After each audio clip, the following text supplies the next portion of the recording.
छोड़ी गवना हरी रे हरिया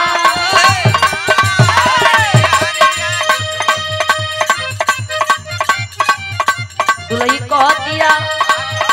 तो छोड़ी गवना हरी रे हरिया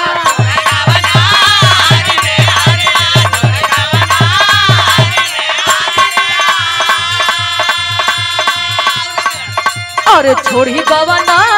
हरी रे हरिया पिया भैया फूलोरी के हो पिया भैया फूलोरी के हो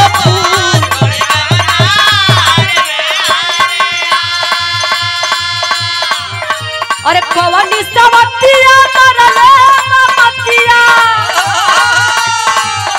तो कवनी सवतिया मरले ममतिया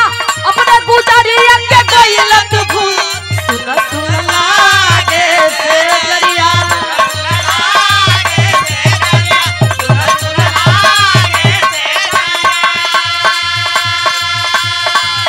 अरे सुन सुन लागे से गरिया पिया भैया फूलोरी के हो फूल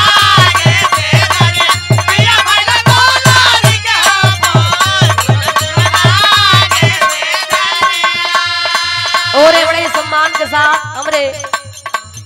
लुडू पांडे पूर्व प्रधान हमारे प्रधान जी की तरफ से सादर 501 रुपये का सम्मानित किया। दिल से धन्यवाद सब भाई लोग के प्रणाम।